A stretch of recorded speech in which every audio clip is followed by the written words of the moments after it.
Hola. So, hello everybody. Please take a seat. We'll be starting in a second with our next session.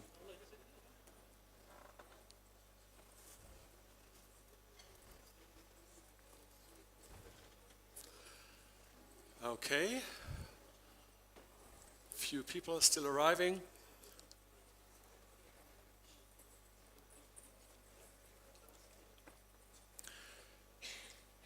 Okay, so welcome to our next session about Africa in focus, dealing with, as you see, tech, data, and inclusion. We'll be having two fantastic presentations in a minute, but I also have to announce a change in our program. Our keynote speaker, Phyllis, couldn't make it because she doesn't feel well. She tried hard to recover and to show up here, but this morning she told us, unfortunately, she doesn't have a voice, and giving a presentation without a voice is quite a challenge. And therefore she told us that unfortunately she has to excuse herself and she will not be here. So this presentation will not happen, unfortunately. We will be having two presentations in this slot in a minute. Just a few words about me. I'm Harald Hasselmann from Ipsos in Germany. I've been with Ipsos for more than 30 years. And as many people here in the room know, I have a very special bridge also to Africa. I was country manager for Ipsos in South Africa for about 3 years, living in Johannesburg. And we all remember, my family and I, we all remember this time as one of the most exciting and positive times of our life. So we really enjoyed being there. And this is my special bridge to Africa. Still have a number of people who I do know very well. And even here, I met quite a few people from my African network who I appreciated to meet again. And so this is also the reason why I'm here on stage as part of the program committee for this ESOMA conference in Africa. I'm also a member of the ESOMA Council, part of the council, of the board of the ESOMA, and trying to discuss and decide on the serious steps for our industry to move towards the future with all the changes, with all the risks, with all the opportunities that we are facing. But I'm sure we will be getting there. And one key point of moving this industry forward and helping all people of this industry by an association like ESOMA is definitely the fact that we have conferences like this one. Therefore, I do really appreciate that we did it and that you all showed up, and be sure we will have more Africa conferences in the future. I think the keynote speaker of yesterday morning, Tebe, is no longer here. But I think I need to add, although I'm German, I'm lucky to say I'm not from Berlin. Because he was referring to this Berlin thing 150 years ago, again and again, and I thought, oh dear God, I'm wrong here. No, so I'm from Hamburg, which is in the north of Germany, and I started my travel to Nairobi 3 days ago with minus 5 degrees centigrade. So I'm happy to be here. I sent photos to my family, and they are all about to book flights to Nairobi. I think discussing technology is a very relevant and interesting part of what we need to do in our industry. We heard a lot about brand management, about using and consuming brands, about how can we convince consumers about what's next, how can we manage all this, and sometimes we also made a first bridge, or some bridges to AI, which is needed, which is necessary. And today we will manage to talk about a different aspect of technology. We will hear two presentations about portals or tools that help us using and leveraging technology to support research data, to support our clients, and to support research houses who are dealing and analyzing these data. These tools will also help us to understand how we understand and how we manage data, but also how we manage inclusion, how we manage participation of what we can do and can interpret with data. And therefore, we will definitely have two very interesting and inspiring presentations that will focus on these special aspects of leveraging technology in research industry to bring our industry and our research to the next level. And of course, this is very much driven by innovation, by trying to step to a new area. So therefore, I think it should also be appreciated that people take the risk to go beyond their borders, to step into a new area and into a new zone, and leveraging innovation to develop tools, solutions, portals that help us using these data to the benefit of the industry, to the benefit of our people here in Africa, and therefore also to the benefit, of course, of the research houses who are applying these technologies. We will be having two presentations today from my friends to the right-hand side, focusing on two very different aspects of how we can use and apply technology in research. The one is that we will see how with a portal called My Maverick AI, how we are leveraging, how we are collecting and using data from the retail side, covering almost 15,000 products, and bringing this into a portal that especially for small and medium-sized enterprises, will be an instrument to understand retail, to understand consumers, and to have a kind of tracking in the industry to see what they should focus on, how they should talk and reach consumers and customers, and how they try to make and to take the next level. So in a minute, there will be a presentation focusing on this area of retail data, retail audits, with this very special tool called My Maverick AI. This is not just a platform, it's also something that helps us to make data affordable, accessible, and relevant. And Arthur will come to that in a minute. And so please have in mind how much this is also entering new spaces, catching up innovation, and making and helping us bring the industry to the next level. And the second presentation will deal with the African Usability Bible. So a very different corridor, area of research, usability research.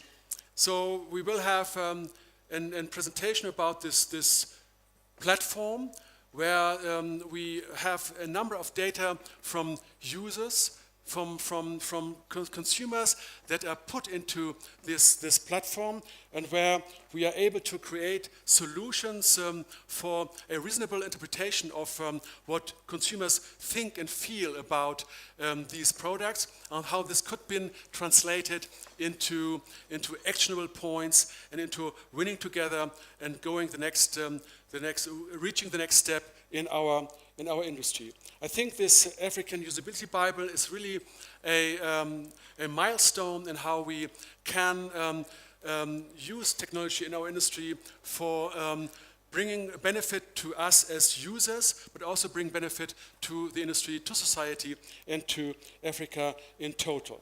So having these African presenters on board, using technology in research is something that adds to the presentation that we have already heard over the last 2 days, and that adds a special aspect in our industry that means, yes, we need to use technology, we need to leverage the opportunities of stepping to the next level, and as it was said in one of the presentations this morning, it's more than technology, it's also a full process. I do fully agree. It's a full process of sometimes reinventing something, sometimes going the steps into a new area, developing technology and applying this in our industry. So I'm happy to welcome Atto on board, on stage, to start with the first presentation on how My Maverick AI is putting Africa's consumers' retail insights in every entrepreneur's pocket.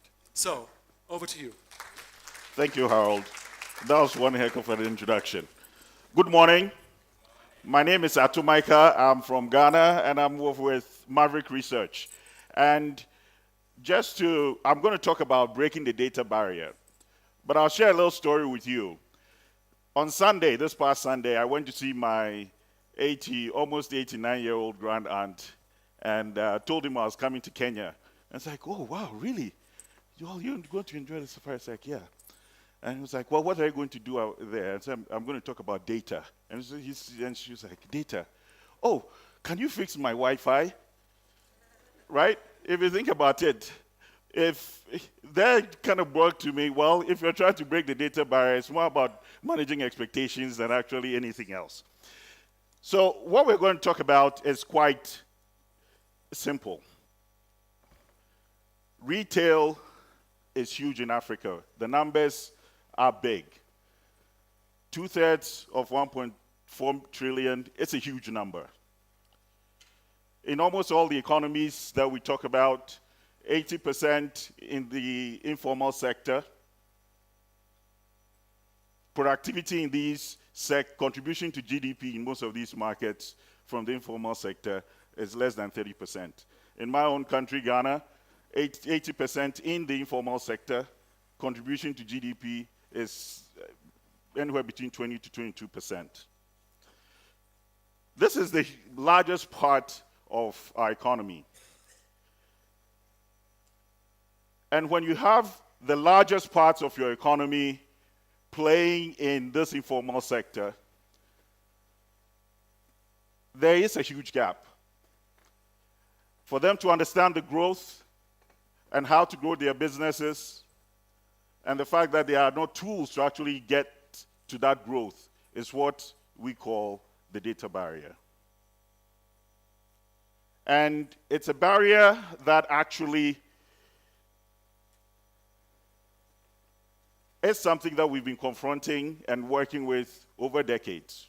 So if you think about it, you have 80% of your economy playing in the informal sector, and an area where nobody really has good visibility to that sector. Everything is a guess. Everything is a guess. So how do we grow? We can only grow by breaking that data barrier. And by the way, that's not me fixing Wi-Fi.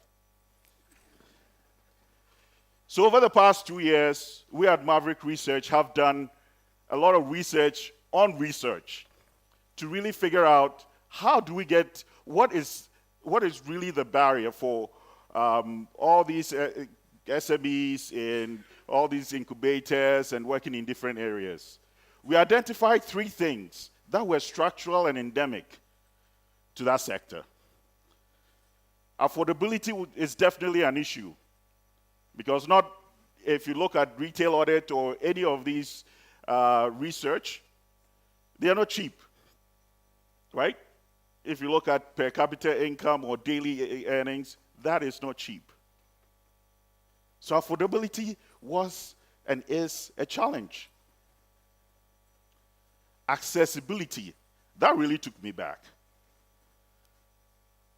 Well, even when they can even afford some form of research, understanding it is a problem. Not because they are not bright or smart, but data always has a context to which you can understand it. And where you don't have that context, or where you don't have access to that context to understand it, that is a challenge. And that challenge results in most of them not even wanting to try, because if I don't have use for it, why should I even pay for it? It becomes actually a bother.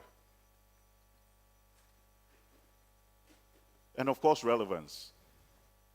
You can get data about the market size of the beverage market. But if you're doing bottled water or if you're doing something more specific, that is hard to come by. Something that's relevant to what these SMEs or generally businesses are doing. So these were the three challenges that we identified. After almost 6 months of talking and working with various groups like Orange Corners, I think they're in Kenya too as well, and other FMCG incubators. So we then decided, okay, how are we going to solve or design around these three structural issues? Using plain language. Remember I said accessibility. So how can they access that insight? Data always comes in a context, and your ability to understand that is very relevant. So the key thing, the very first challenge was, how do we get and design a product that uses really, really plain languages and understands the colloquial way or our nuances in talking and communicating, or even asking questions from that matter. Accessibility also means chat. The more people see numbers, I quickly realize they shut off. We'll generate a response, share it with them. The chat options, nobody really you ask feedback, nobody wants to talk about it. If it's in 2 or 3 sentences, man doesn't get a response. So less of the charts and the images and all of that stuff, just simple sentences, preferably short and less paragraphs. Providing the context also came through. Because one of the things that I also picked up was business owners don't usually ask for good news. The first thing they want is, tell me what's the bad news. So they wanted context. And so we had to design around getting context. And then that also basically informed how we present the data, what we prioritize in generating the response to the customer or to whoever is asking it. Because, once again, assessing that data, I love the statistical aspects of it. But that statistical aspect in that context really drives them away and makes it non-appealing. So these were the design principles that we identified. And then we realized, well, if it had to be affordable, it had to be relevant, and it had to be accessible. Accessible and affordable are always at odds. So we identify the human components of it and the automated components of it. And I'm not going to go into all that details. But in terms of quality, it straddled both on the automation side as well as the human side. But in terms of the delivery of the responses, we leaned more on the human side to bring that nuance and to make sure that context is accessible in that sense. What data did we feed? Well, Maverick Research is all about tons and tons of retail audit, multiple countries, 15,000 SKUs, et cetera, et cetera. So we literally are feeding it with macroeconomic data across 52 markets. We've not yet gotten to 54. But then proprietary historical data for the markets that we operate in to test it. So you can, to the SKU level, you literally can query it, depending on whatever business or whatever question you have in that context. The human loop interpretation, once again, it comes back to accessibility. And so definitely a lot of thinking, and still a lot of thinking around that we're continuing to do. Just to put it in context, prompt engineering, and I know my team that did it, some of them are in the back. It took us literally 8 months to literally get the prompt engineering aspects of this right.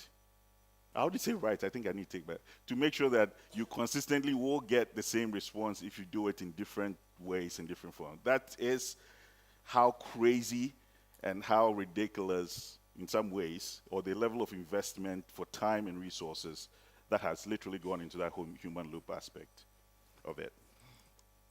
So, this is the beta aspect. This is the beta of it. We're still,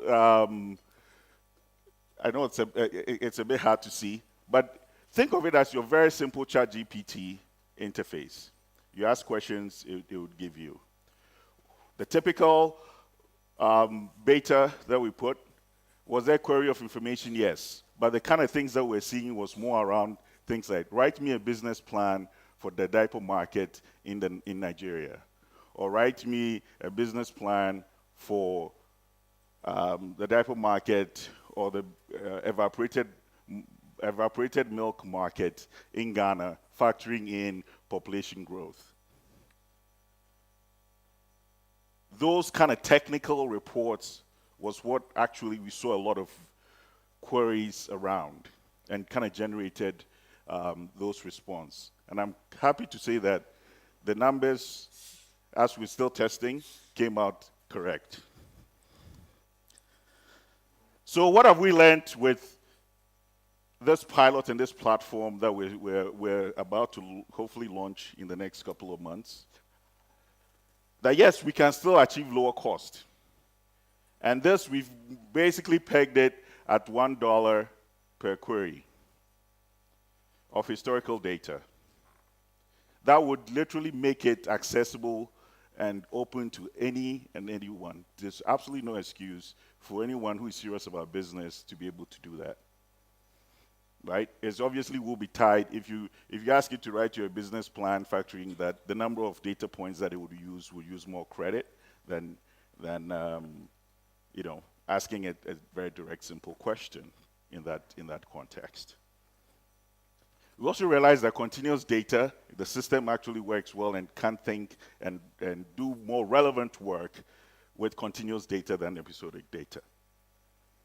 And since we already have 5 years of retail data across most of the markets in West Africa, it made more sense. When we're looking at GDP data or foreign exchange rates that we have 30 plus years in some cases in, it even works much better. When you query an analysis of FX rate versus GDP and a particular consumer category to do an analysis for you, it works much better in that context. Simplicity has always been one of the things that we see more and more, even in the questioning and how they query it. That's definitely been one of the key things from that perspective. Once again, the human loop is one that we believe will be part of this solution that we're still researching, learning, and evolving. Because the nuances for where we sit and the needs for where we sit absolutely requires that. Hopefully until we get some bot or some really great learning application that can definitely take that. The vision still stands. And I think for us and this work is to make sure that at least if there's data that one needs out of the context for business, for SMEs, or small and medium-sized enterprises, one can go to a trusted source. And it shouldn't be a blank, random search, a trusted source that will still have that, whether you're looking at it from a policy standpoint, whether you're looking at it from a business standpoint, whether you're looking at it even as a researcher for academic purposes or even for your own business in that sense.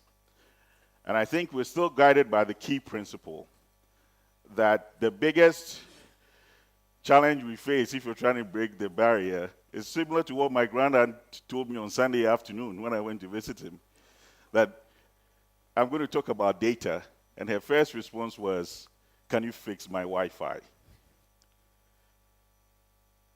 Our challenge is not other agencies or other points. Our challenge to us is the fact that people guess,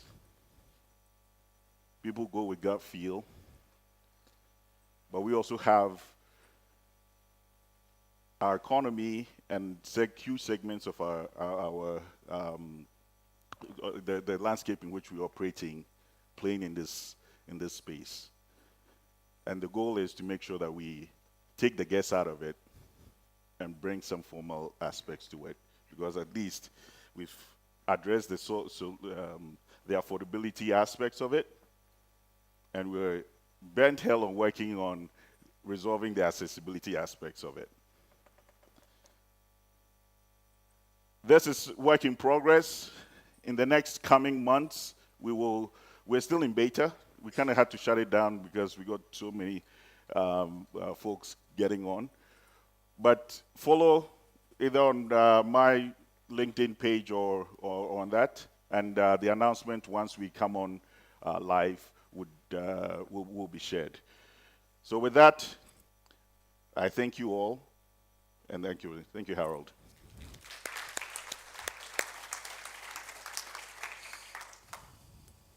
Thank you.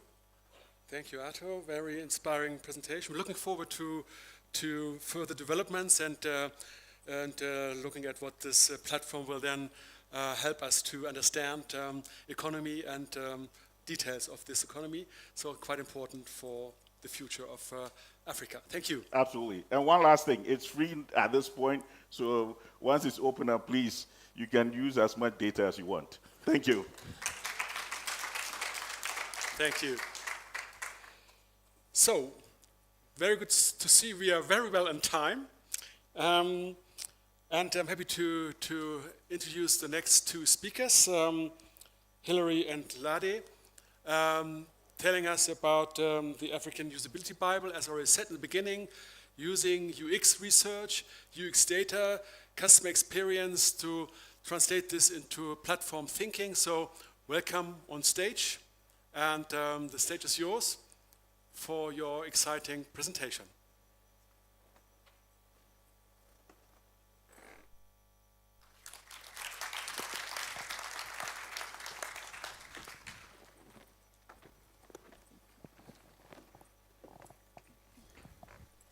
Hi everyone, I'm Hilary, and to my right is Lade, and if you were here yesterday you heard from Iwalola because she told us a lot of the exciting things MoneyPoint has been doing as it relates to user research. But we come from completely different professional backgrounds. My background is in economics, Lade's background is in psychology, and Iwalola's background is actually in law. But we met because we're asking similar questions at the same time. And that's because we had spent time building digital products in African contexts, where things looked good on paper, but they didn't really translate or work in real life. And so when we came together and we started talking about what it takes to actually build this product, we started talking about factors like earning trust, building for limited access, and the everyday realities that we never really read in the product playbooks that we were reading. And this made us realize our experiences weren't isolated because they were showing up over and over again. Even in conversations with people who were building in other places across the continent, we were hearing similar experiences and questions. There was a gap between the principles and the ways we had been taught and the realities we were building in. Realities, like you can see on the screen, feature phones, poor internet connection, and so forth. But even with these challenges, there's huge opportunity in the market. We know the statistics. Startups are raising a lot of money. Internet penetration rates keeps going up. And even though the actual rate for Africa is lower than the other continents, the sheer number is significant. And that provides a lot of opportunities. And based on all of the work we've done, the people we've spoken to, our experiences and the research, we put together what we call the African Product Resilience Framework, which shows how successful products have been built across the continent. The APR is a new framework and new way of thinking for building not just for Africa, but with Africa. And the framework shows how seemingly challenging constraints can actually enable resilient and inclusive tech. And so for the rest of this talk, we'll walk through the 4 pillars of the framework, which are, as you see on the screen, digital access, trust, digital literacy, and sociocultural context. If you have an iPhone here, can I see your hands up? Okay, so we have a few iPhone users. If you use an Android, can I see your hands up? Okay, so we kind of have a mixed group. And we asked this question in different rooms, and what we realized is that in some rooms, especially in Western countries, there are more iPhone users. In other rooms, more Android users. And here it looks like it's a balanced mix. But what that tells us is that if access looks different in this small room, imagine what it looks like at a much larger scale. And so the first pillar, which is digital access, starts with a simple reality, and that reality is that not everyone has the same level of access. With high data costs and high device costs, there are people who use lower-end phones, there are people who share devices, and there are people that aren't always online. To solve for this, we introduced the concept of infrastructure agnosticism. What this simply means is that everyone, regardless of their level of digital access, whether the phone they use, how much time they are able to be online or not, should be able to access these services and products that we build. We can build for this by designing for shared usage or slow, no, or poor internet connections. A good example of this is Ilimo, an e-learning solution. They're an e-learning solution who they were having trouble with parents deleting the app because they were concerned about their children having unsupervised access on their devices. So they redesigned their onboarding so that the children's profile were within a parent's profile so they could supervise their activities. When they did this, their retention rates improved by 150% in 3 months. For building for sociocultural context, we have to keep in mind that cultural nuances shape how people use and understand digital products and services. And so to succeed in any African market, you need to understand the sociocultural context that people live in and actually design solutions that are relevant to those contexts. We're going to do another show of hands. If you've heard of the phrase, the term localization, show of hands. Okay. So localization is simply adapting a service or product to a new environment. So from one, maybe a US product, you want to launch in Nigeria, then you have to make some changes. Typically, when people think localization, the first thing we think about is language. And translations. So we introduced the concept of hyper-localization, which goes beyond simple translation to incorporating things like thinking about the actual nuances, slang, things like that in how people communicate. Also providing support for multilingual users, especially in the context of voice interactions and the growing chat interfaces that are popping up everywhere. Another thing to consider is symbols, icons, colors, everything around visual aesthetics. Icons can mean different things for different people in different contexts. And so it is important to think about using culturally relevant icons. For example, many people associate owls with wisdom in Western cultures, but for some African cultures, owls are evil omens or even associated with foolishness. So an education app may not be successful if they're targeting markets where owls are viewed as foolish or evil, and that is their symbol. You can also see on the screen that stoves can mean different things to different people, and cookers can also mean different things to different people. The final principle under the building for social cultural context pillar is about the interaction patterns. This is about incorporating the things about the environment and the culture into your design. This most shows up with forms, where you think about how addresses are given. Very interesting things I observed about how addresses are in Nairobi, and also how people spell their names, write their names, or even providing relevant payment options. I believe that most people in this room, if not everybody, knows that credit cards are not very common in Africa.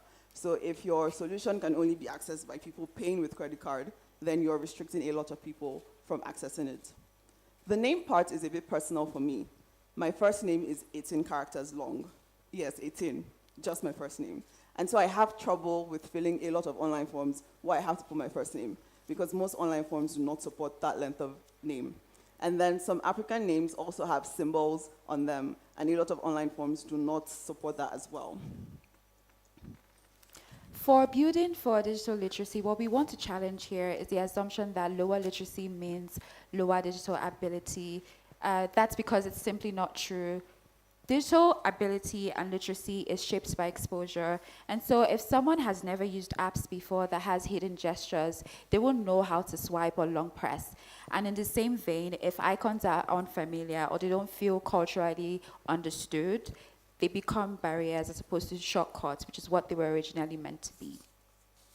So when we're designing for all 4 levels of digital literacy, we need to understand that includes using clear, consistent interaction patterns, also includes using voice or audio wherever it's relevant. We also need to understand that many of these users learn to navigate products by memorizing, and so if you're making any significant product changes, it can completely break the experience. Yesterday, if you were here yesterday, we heard from Ipsos, and they showed us the hierarchy of what's important when you're thinking of building for Africans, and what was at the top was functional needs.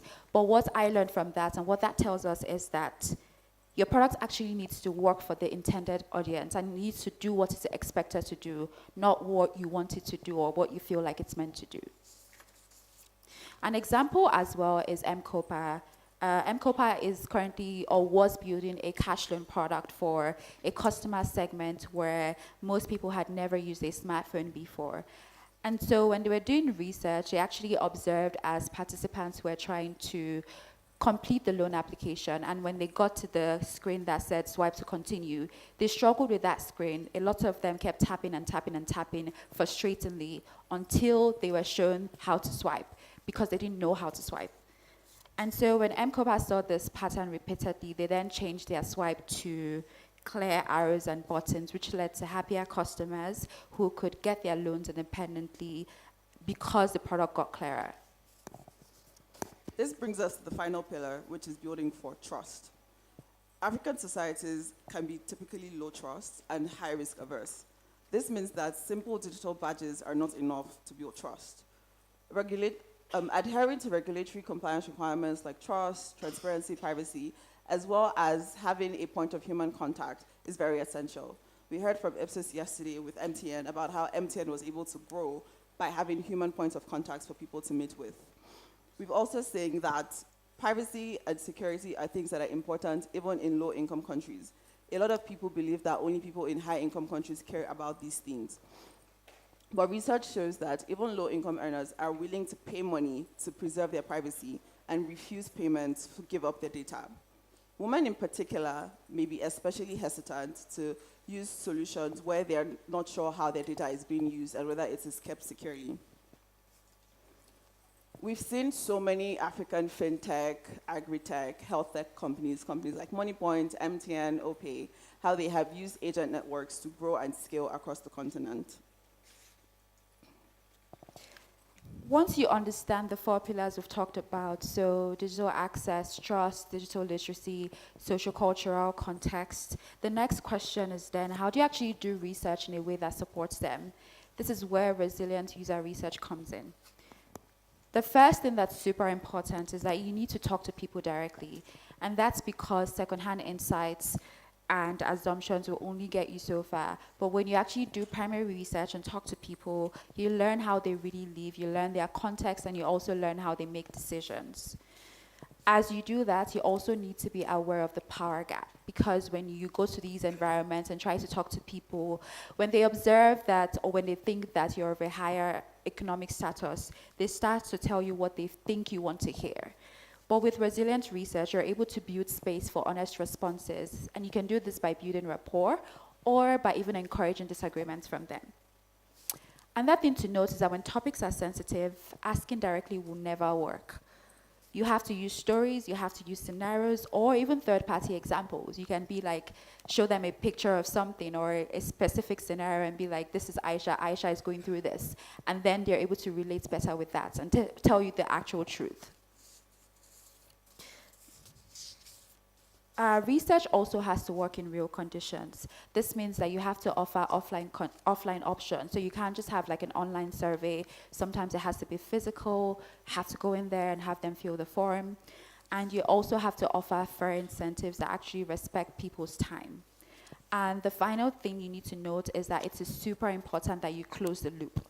What that means is that you have to show these participants how their inputs have shaped your product. And so this means that what that tells us as well is that when people see the impact of their contributions, it builds trust with them, not just for the product that you're trying to test or do research on, but even with you as the researcher doing the research, and even trust with the company at large. This looks in practice like what she said about, instead of only relying on things like Zoom calls or specialized online tools, going there in person, giving physical paper diaries, or using tools like WhatsApp, which are more easily accessible for these people who are digitally excluded in some ways. And then recruiting through trusted community partners, for example, or using snowballing methods rather than online forms. A lot of the things we've talked about and all the 4 pillars are interconnected in some way. Everything starts with trust, which is built through presence, understanding, and making sure that you're building for the realities that people live in. In summary, to build truly successful products in Africa, they have to be resilient. And this looks like making sure that it's infrastructure agnostic. It works for everyone regardless of their level of literacy and access. It is built on trust and human-centered validation, rooted in culturally intelligent designs and using hyper-localization. Yesterday, we heard from the Hunger Project we heard from Kantar about how the Hunger Project uses community-based trust to get feedback and to continue to improve their services. Finally, a lot of what we've talked about, we go into greater detail with additional case studies like some of the ones we spoke about in our upcoming book with Taylor and Francis, designing usable products for African users. To learn more about it or to know when the book is out, you can join the waitlist by scanning the QR code on screen. Thank you. Okay, and don't forget to scan QR code up there. Thank you.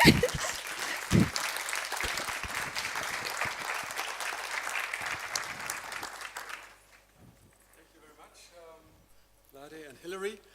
Probably Arthur, you can also join us on stage. We have now a few minutes time to get to manage questions and answers. So, are there any questions?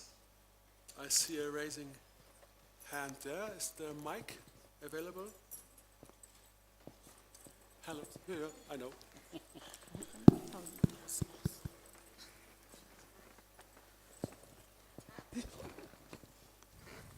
Okay, the mic is arriving.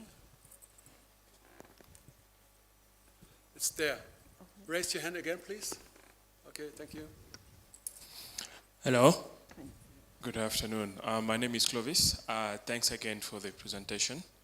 I have one question for Atto and the other one for the ladies. Atto, you mentioned in terms of interpretation of data. I know there is barrier in that. But my question to you is, it's kind of, in bracket, known that interpretation of data is not known by everyone. In the industry that you deal with, FMCGs and different players, how did they manage to overcome that barrier of understanding data and interpreting? Understanding is one side, and interpreting into actionability is something else. How do you kind of bridge that for them to understand how to action it? That is to you. Yeah, we take that first. Yeah. Thank you, Clovis. I guess that's a good question, because the person that we are designing this for is not any of us typically sitting in this room. It's the small, medium business, enterprise business owner, the student or the entrepreneur who's thinking of starting a business behind their mobile phone or their desktop. And what we have learned over the past 24 months of different iterations, because we've redone this thing 3 times actually, is the language has to be simple, irrespective, whether then that cut across irrespective of education level. The output, has to be simple, plain English, less of charts, and the numbers for that context, in terms of how the information is presented, has to put in the context. So what do I mean by context? Date, proper description of whether it's a brand, a category, whatever it may be, which is the focus search point, needs to be absolutely clear and relevant to the local way of describing it. That part we're still evolving and we're still working on that. But those are the principles that have guided us, and those are the principles that we've learned over the past 24 months. Thank you, Ato. Thank you. Thank you. The next one is for the ladies. Thanks again for the beautiful one. I didn't know about that. It's something new for me now. But one point, we understand that in Africa, there is that digital literacy low level. But how do you, I don't know if it's part of your responsibility or not, but how do you manage to also bridge that barrier? Do you have any policies that you support government or any institution to help level up the digital literacy in Africa? So that's a good point. One of the things we talk about, which was kind of outside of the scope of the talk, was that a lot of the work is also based on government policies. So like solving the infrastructure problems, all of those things are outside of the work that what we as people who build products can actually solve. But the ways that we can support in helping people is designing at the level that they are, which is where the concept of literacy scalability comes up. And the example that Hillary gave of where M-Copper, when they saw that people were struggling with like swiping, they then changed the interface so that it's something that people can understand.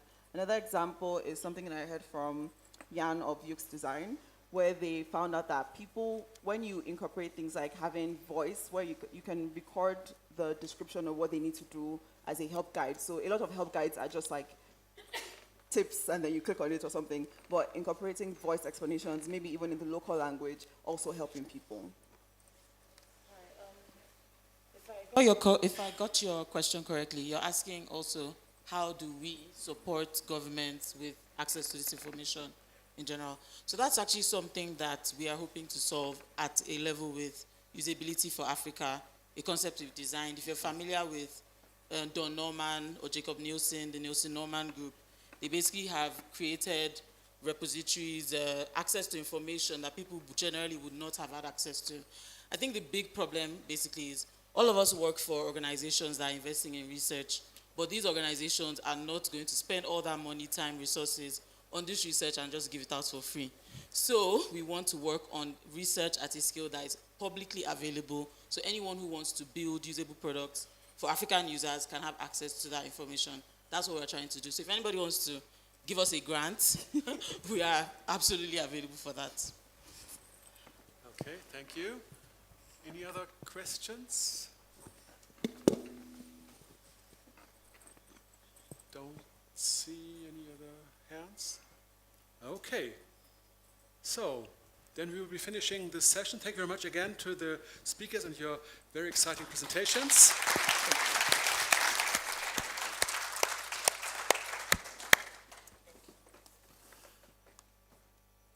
So we have, okay, as you know, we have to skip the presentation of Phyllis and wishing her all the best to recover soon. And we have now an AMRA Integrate slot where we have, I think, 3 speakers who will be on stage to present their slot. So welcome on stage. Jumbo, everyone. This is my second time in this. I was dancing yesterday, so today I'm very happy to bring to you this session about AMRA. First of all, let me introduce myself. I'm Siham Malek. I'm the Managing Director of Integrate, and we chose to actually use this spot we have today to present to you AMRA. Who in here doesn't know what AMRA is? Oh. Everyone knows what AMRA is, but we're going to give you a little history of AMRA, and I will let my friend Abdul Wahab present, because he was the one here when AMRA was created. Hello everyone, happy to be with you today. It's my second time attending a conference, Pan-African conference, Market Research Pan-African conference in Nairobi. So I'm very happy to be here again. And let me give you a little bit of a history of AMRA. AMRA is African Market Research Association. I've been attending conferences, market research conferences, especially ESOMAR one in Europe, US, for more than 25 years now. Each time I come to a conference, I meet a bunch of 5 to 10 African attendees. And we were discussing each time the opportunity to create a Pan-African association to gather all the African researchers, quali, quanti, or any kind of methodology. And in Dublin, ESOMAR conference in Dublin, we were around 20 African delegates, and we decided to think about the launch of AMRA. But this launch has been effective in 2016 in Casablanca, thanks to the conference organized by AMIS and ESOMAR. And we were 5 people. We have done a meeting, and we decided to launch AMRA. And in this room, we have 2 of these 5 people. I asked Sami and Jen, please, can you stand up? Sami and Jen. There was also Jay from Nigeria, Jen from Kenya, and we had Leonie from South Africa and myself to start this adventure. Let me tell you that it was really challenging because we were a few people and we had to start all the legal thing, to open the bank account, and to start to gather people and to organize events. And we did 3 events. The first one in 2017 in South Africa, Johannesburg. I remember we were around 150, something like that. The second one the year after, so in 2018 in Nairobi here. And the third one in Lagos, Nigeria, 2019. And we had at least more than 150 people attending this conference. People were very happy to attend this conference, and they were happy to gather and to see African speakers talking about African context. Because when we are in ESOMAR, in Europe or in US, we don't have the African context, and we needed it. So now I'm very, very happy to see that we are today around 200 people coming from all over Africa, and I hope that we can continue these gatherings. And I let Serge to talk to you about the launch of AMRA. The launch of AMRA was done in Amsterdam. It was in 2023. It's always with ESOMAR. Yes, it was in ESOMAR. And now I like to thank ESOMAR because ESOMAR support us since the beginning. And here, if I can present myself, my name is Serge Mumbu. I'm the ESOMAR representative of DR Congo. And as you know, DR Congo is a French country. And I want to know, is there some French people who speak French here? Okay. And do we have also Spanish? Spanish? Not Spanish here. And Arabic? We speak Arabic? As you know, Africa is diverse. We have a lot of people in Africa. We have a lot of regions in Africa. So AMRA, the objective is to unite African community. We have clients, we have a researcher, we have association, and we need to promote quality. We need to promote credibility, and we need to promote impact. And how we can promote it by sharing best practice, by sharing also standard. That's why we need also the cooperation of ESOMAR to bring us and to help us also to promote all the standard of ESOMA, but our vision is also to be a marketplace. As you know, in Africa, we have freelance, we have also market research agency, and sometimes we can have a RFQ, and they will ask you a question, what is your coverage? And we think that it would be better to partner together and to see how we can share experience. And as Siam will explain now, AMRA is a place where we can find opportunity across to the Africa. And now AMRA will continue.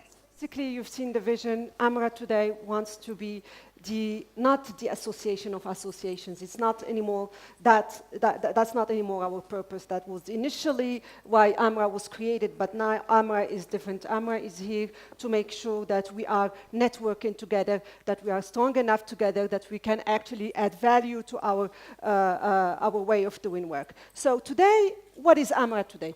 And let me present to you, first of all, the first pillar of AMRA. It's the new board that's been on mission since the last 2 years. Myself, Siham Malek. I'm here because I represent North Africa, but I'm also here because I represent females. I'm the only female. We have also, I cannot read. See from Nigeria. Can you stand up? He's representing, of course, Nigeria and West Africa. We have Jonathan from East Africa, Kenya, MSRA. We have also Serge Mumbu, who's here with me. He's representing Central Africa. We have also representation from South Africa, Sean Naidu, he's not here. And we have with us also the transition team, transition person, DJ from Kenya. So this is the board now. Today we are meeting, we are trying to revive AMRA together. We have already created, we have revived our website, our social media pages. We are trying to communicate. We have launched a membership form. By the way, the membership is free to all of you for now. Later, you're going to have to pay, so you need to join us now. Otherwise, you're going to have to pay. So basically, since we've launched our membership form, we have now about 81 members from different regions. I know my region is still very low, but I'm going to push. We have most of our people from, I think, from Nigeria, right? So Nigerians, yes! We want some more North Africans, we want some more Central Africans, we want some more South Africans, we want some more West African, no, Nigeria is already there. So West Africa is good. So basically we want some more Africans, please. Let's please join us. We're gonna show you later on our QR code. Join, it's free for the moment. It's gonna be you will have to pay later if you join us later on. So as of now also, we have something very, very interesting, is the WhatsApp group. It's been going on for the last 5 years maybe. Yes. I've joined the last 2 years, but it's actually a very active WhatsApp group where we find people who are members and non-members, people who mainly interact when they need a partner, when they have an RFQ, but we want to officialize that. We want to make it more systemized. We want to make sure the people who are in the group are kind of verified.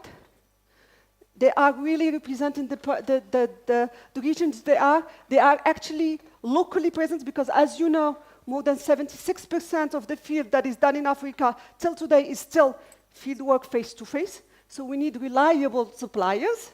And to get reliable suppliers, that will be one of our missions as AMRA, make sure these people who are in our groups are reliable. The third thing is, who are our stakeholders? So we have six stakeholders. Initially, it was the association, as I said, of associations, so it was only associations there. Now we're going to open it up more. So we're going to have, of course, the associations and the members of the associations. We want to have individuals as stakeholders. We want to have market research agencies who are not part of associations, because as you may know, there are only 4 associations in Africa. The one in Morocco, the AMIS, whom I am the president, the Nigerian one, the Kenyan one, and the South African one. So all the rest of Africa, there is no associations. So we want these people to join AMRA so that we can be a force of, let's say, value. We also want corporate clients to join us. We don't want to be only between us agencies, because we are sure that our corporate clients will have added value to what we want to give to the world as African market researchers. And last but not least, the academic institutions. Today also we have created 3 committees, and we want you to join us. The 3 committees are events, media, and communications. Serge and myself are on the events, media, and communication. And those of you who follow the page, if you don't do yet, please follow our page on LinkedIn and on Instagram. It's AMRA, very simple, A-M-R-A, even if my R is not well pronounced. Sorry for that, my French. So, as I said, events. The second one we are creating is tech, because we have a vision of creating an application, and DJ will help us with that, our guru.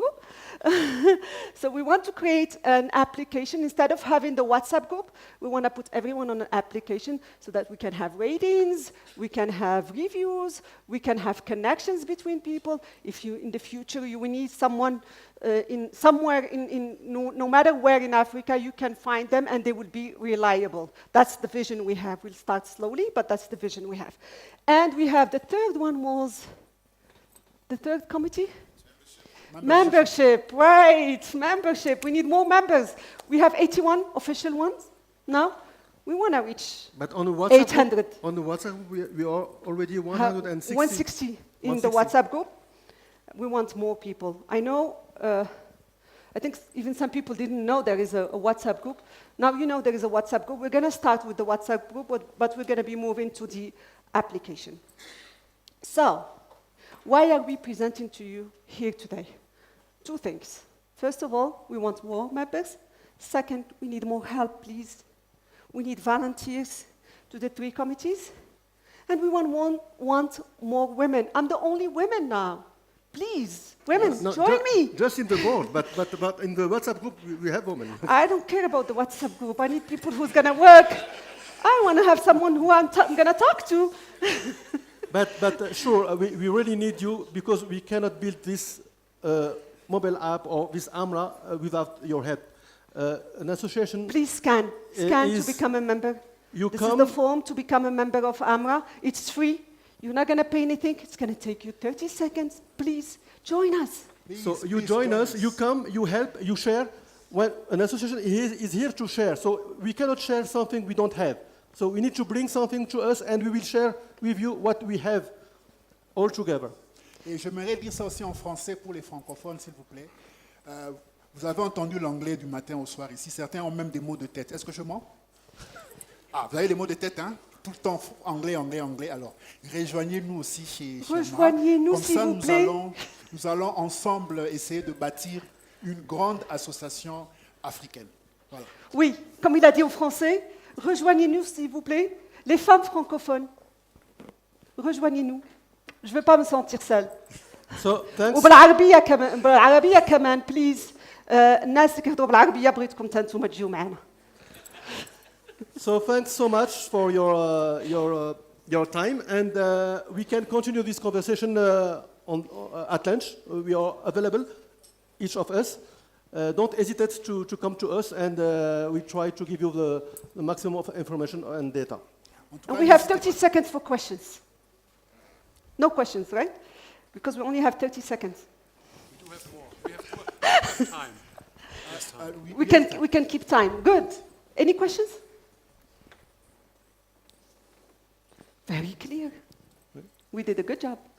So we hope to be able to organize some events like this one. We will have also our own events, thanks to ESOMAR help.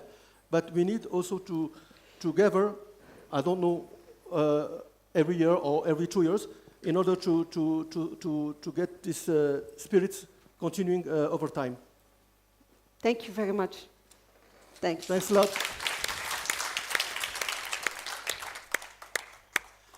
Okay, so yeah, thank you very much for this powerful promotional talk and invitation to AMRA. So please think about it and feel activated to take part and contribute to the very powerful and fruitful work that they are doing. We are very well on time. I'm happy to close this session now because we have a lunch break now. The lunch break is up to 2:05, am I not wrong? So we would say it's almost 1.5 hours, a little more than initially said. So therefore, it's set now 2 o'clock. So we meet here, and please come back for the next session at 2 p.m. Happy to close the session. Thank you for attending it and for this interactive discussions. So let's enjoy lunch and this afternoon's session. Thank you very much.